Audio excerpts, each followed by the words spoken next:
The Georgia Senate runoff election, easy for people to make that mistake, is coming up in just a couple of weeks. And people are wondering, like, how much access is there going to be to actually vote? This is Georgia. The Republicans there don't want people to vote. Well, that is generally true. It's also true here, because just a few days ago, a judge issued a ruling saying that there is some ambiguity in election law.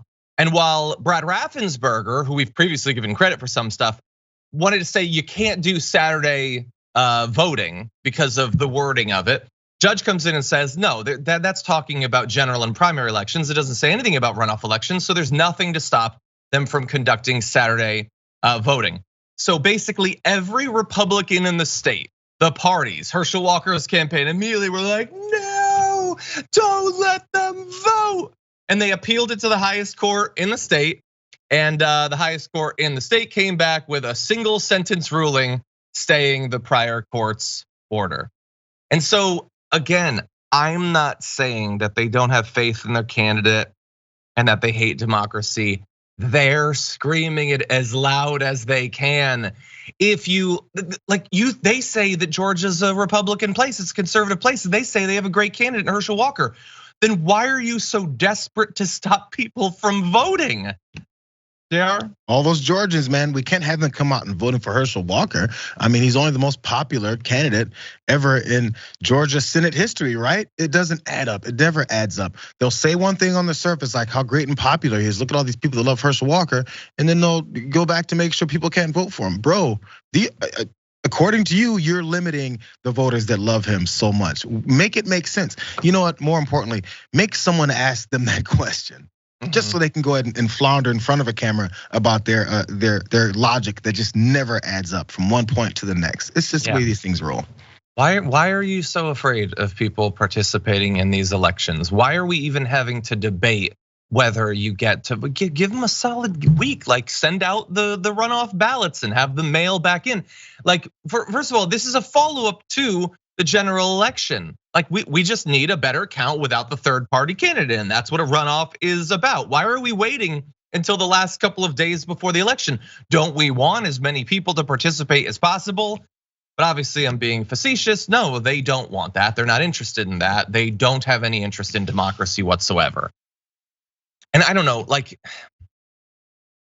I've been sort of going back and forth in my mind about how I think this is going to play out. It's hard to say, obviously, because we don't have polls in this sort of situation. You have the third party candidate who isn't going to be involved, who it seems reasonable to assume his supporters would be more likely to go for Herschel Walker. But now, I don't know if the only motivating factor is getting Herschel Walker into the Senate. This is not about taking over the Senate for the Republicans. They can't do that. They already are demoralized from not having a red wave. I don't know if that leads to more participation or less. It's hard to say. And he's really avoided any additional massive scandals coming out during this period so far. I mean, obviously we've got a billion of them at this point, but I don't know, Jared, do you have any gut impression about where this might go? I'd never like saying anything, especially optimistic when it comes to, as you said, polls and stuff. And I never was that big on polls in the first place, but I think they're getting even harder to be accurate, because I think of any of the processes for doing it and the people that answer, and these new voters probably aren't getting asked these questions. And if they are trying to get asked these questions, they're not answering them. I've never been polled, ever. No one's ever asked me, hey, so who are you gonna vote for? Ever in my life. So who knows where it's shaking down with that.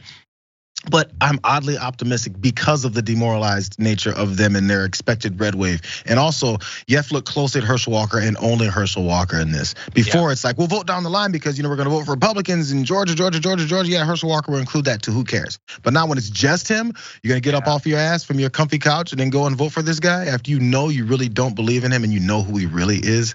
I don't think it's gonna happen that much. But I'm afraid to say that, because who knows? Yeah, I'm worried too.